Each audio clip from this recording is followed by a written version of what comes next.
Captain by committee, Dixie. How did the club come to that decision? Well, we've still got our captain, still our captain, so Sloaney will still be our captain.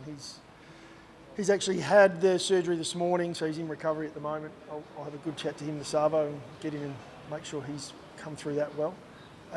But he's our captain and will be going forward. It'll be on field where we're challenged, and I think we saw that on the weekend. He stood up, was playing an outstanding game of footy before he went down. So what we'll now need is others to step up and I guess fill that void that we've got with him missing. But that's an on-field thing. I think off-field we'll get him back into our program as quick as possible. Probably be a role for him on game day, whether that's on the bench or upstairs with us. He sees the game really well. He's ultimate leader. So it'll now be to his deputies in a way, and there's 4 of the guys there that are all outstanding leaders in their own right. And they'll work through the rest of the year and make sure that we have that leadership on field that we need to get across the line and win games. What does that look like, stepping up on the field? How do you do that? Well, I think we've already seen it across the board. Ben Keys is probably the standout with what he's bringing, is the level of play. I think Tommy Duday on the weekend really hit his straps and had a really solid game. So it's being, I guess, influential in key moments. It's leading that young group that we have, making sure that our players are feeling confident about what they're doing, driving structure and game plan. It's everything, and it hasn't been all on Sloaney's shoulders to this point. As I said before, we've got guys that aren't in our leadership group like Matt Crouch, Taylor Walker, Rory Laird, experienced players that are leading on field. So we're missing Sloaney. Everyone will need to step up from this point. It was sort of suspected in the rooms after the game. When it was confirmed to you, can you just share a little bit about your reaction and what you said to Rory, and then sort of minutes after you found out that it was confirmed? Yeah, well, excuse me, it wasn't confirmed until obviously the next day when the scans, nothing's 100%. But the experts, they do have a hunch on these things. That's one thing I did find amazing with Sloaney, and this is where he's such an incredible leader.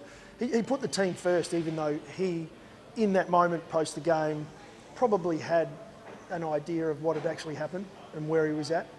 He put team first. It was smiling with his teammates, pushing we're getting around each other. This is a great team win. I was able to catch him straight after the game on the ground, and we looked at each other and we knew pretty much then that it was more than likely. But you wouldn't have known it the way he behaved in the change rooms, and that's the sign of an outstanding leader, and that's what we're going to miss for the next, I guess, remainder of the season. But from my point of view, he couldn't have a better captain in the way he went about it post game, and I just wish him all the best, because he will go to work. He is an ultimate professional, and he's going to do whatever he can to get himself back fitter and faster and stronger. So. That's probably going to be 12 months when you look at these sort of injuries. He'll probably try and make it 9, knowing him, but we'll be cautious with that. And then we'll talk at the end of the year around what he wants to do and what he sees is best for the footy club when it comes to who has that C next to their name. Were you emotional? Were you pragmatic when you looked him in the eye and when you were told, yep, it is an ACL? I get emotional. I think you know that. I can't help it. But I guess it comes back to his behaviour as well. I was able to sort of, take his lead, and we stuck together as a team. And I was just really gutted for him. He'd probably been under a bit of pressure externally, not internally, but externally, about where his game was at. And then he stood up on the weekend. Up to that point in the game, he was one of our best on the ground. So I was really pleased to see that, and probably didn't really know anything about it. It was so late in the game until we'd come down to the boundary and we were actually having to sub him out, that there was a possibility. You said you haven't spoken to him, but from all accounts, did the surgery go well? From all accounts, yes. I've only spoken to our doctor, who obviously is hearing it from the surgeon. Again, there's a lot of stuff I don't know about that side of things, but from all accounts, it's gone well. It's going to now be the normal recovery after an ACL operation. Well, there's a couple of guys that deserve an opportunity at the level.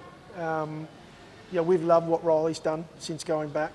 Thilthorpe, he's working on his game. There's still areas he's working on, but he's building confidence. I think we saw that last week, and Glenelg in the end were too good and got over the top of our boys. What a great lesson for him. But Riley felt really comfortable at the level, and that's a really good sign for us. Built some confidence. Jacko Haitley's the other one who's knocked the door down. And again, he's played some good footy on the weekend, be it we all dropped off for a quarter.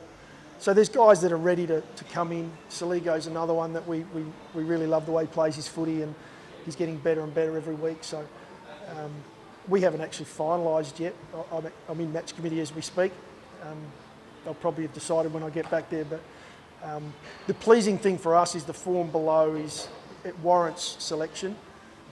So when an opportunity like this, and it's one we don't really want, but it is an opportunity for one of our younger guys or possibly an experienced player to step in.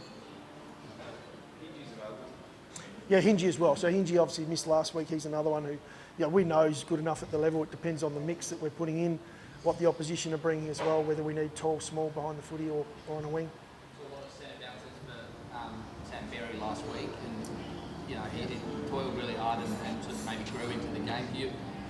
How do you, a player who gets 20, 30 disposals in the twos and then comes in, how from a patience point of view, how long do you sort of give somebody in a similar role? Yeah. Oh, we want to be patient with, especially that midfield role. It's the hardest role on the ground. It's 360. It's, you're really exposed, especially at centre bounce. And we played a very, very good side in that space as well. Bolton in there with his leg speed, and so that was a challenge. And Bez learned a lot from the weekend. I was able to sit down with him this week and go through a number of the edits, and he sees it and knows it. Sometimes you can come in as a player for your first game back for a while and try a little too hard. I know that sounds wrong, but you're not really using method and craft and the things you've worked on and the things that have got you to where you deserve that selection. And that was the case on the weekend for Bez. He was giving everything he possibly could for the team. It just wasn't quite clicking, but he'll line up again, and we'll give him another opportunity at the level. Sort of ugly days in Ballarat over the last couple of years. Is it, how quickly do you have to shift focus from what was a really big and important win against Richmond to a very talented Bulldog side in tough conditions? Yeah, ugly's probably not the word. We play when you play in Ballarat, you play against a very, very good side in the Bulldogs, and they've been that now for a number of years. And, when they're on, they're a very hard team to play against. We know that. So that's the challenge for us this weekend. We've got to go and play against the Bulldogs. It doesn't matter where it is. It could be at Marvel, at the MCG. It's still going to be a challenge. But we're going to accept that challenge. We're looking forward to it. We go down there with some confidence ourselves around the footy we're playing. Off the back of a good win against a very good side. So, our challenge now is to show some consistency in that and back it up.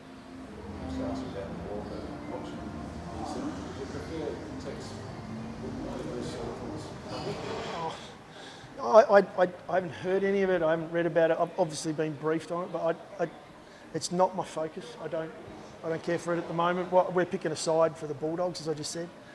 It's not really something that I've looked into. Do you have conversations with?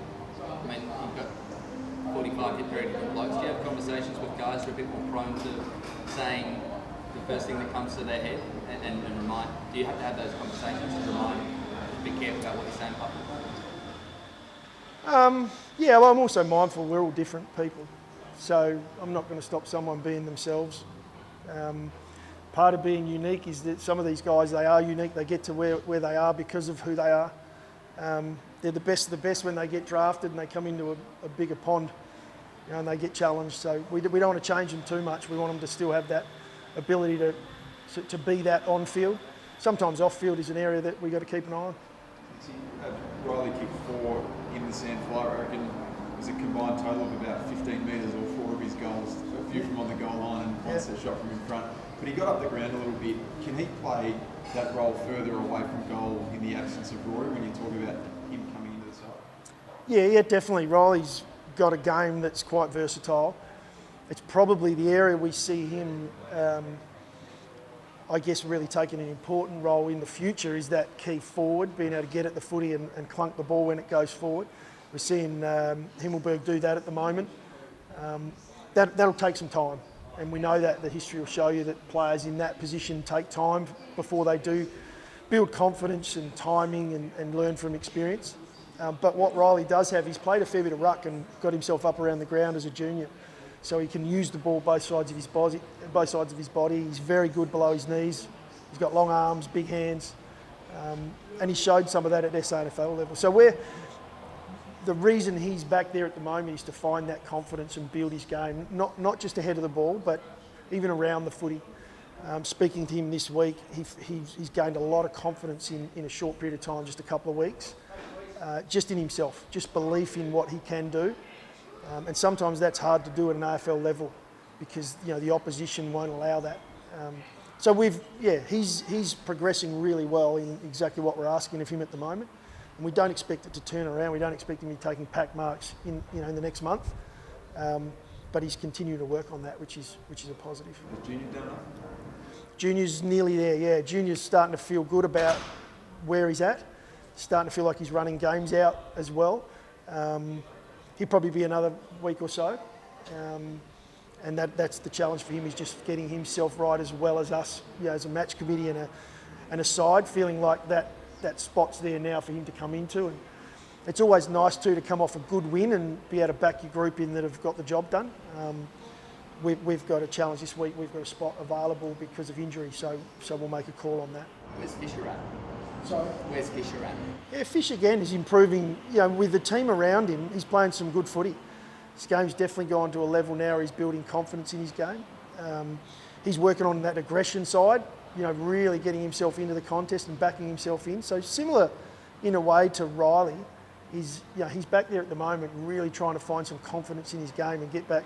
When he arrived at the club, we saw a really confident young kid who just backed himself. AFL can do that to you, can challenge you because you're put in that position week after week at an AFL level. And Fish went through that early in his career, where now he's just trying to find that again, get back to backing himself and believing in himself. We haven't had to revisit it. We are constantly visiting it. We made some big errors. We made some big errors. Showdowns, it's close to showdown. We nearly lost that game, on a 50. I think Travis Boak had a shot. So we've more than addressed that, and we'll continue to look at that because it's an important part of the game. 50 metres is it changes the game. It's a mid-arc free kick to 30 metres out from goal. So we've been pretty good in that, touch wood, the last few weeks. So there's a number of things we're working on. That's one of them.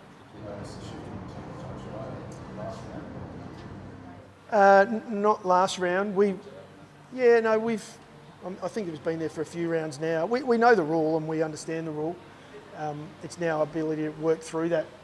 Some of the protected areas, it's not that hard to understand. 10 metres and don't go in there. Sometimes it's really tough in the way the game plays out for players on a fast play situation to not continue their momentum through that area, and that's our challenge, is how quickly can you get out of there. Are you comfortable with the rule though? I completely understand the rule, yes. Very comfortable with it. Who tosses the coin this weekend? Not that that's done. Yeah, and that's something when we finalise selection, we'll get together. I've had really good conversations with the 4 guys now that are that leadership group that are going to step up as one, and we'll make some decisions around who tosses the coin each week. If you look at that, we've talked about having a little bit of fun with that. I mean, Brodie captained the last game when Sloaney wasn't there and we got a win. I'd say he probably deserves to toss the coin again, but those guys know there's a lot more to this than just tossing the coin and being the captain and maybe addressing the group just prior to that first bounce. This is about those 4 stepping up for the remainder of the year and then being ready come the end of the year or possibly the year after to step into what is a pretty tough role at any footy club, let alone the Adelaide Footy Club. That's it, so you've got it till you've lost it. We might. We'll talk through that. We'll talk through that today, but I'm a little bit of that opinion. But again, they'll make that decision. They're grown men. They'll have a chat about what they feel works. But I reckon if you're a captain and you've had a win, you probably deserve another look. All good, guys.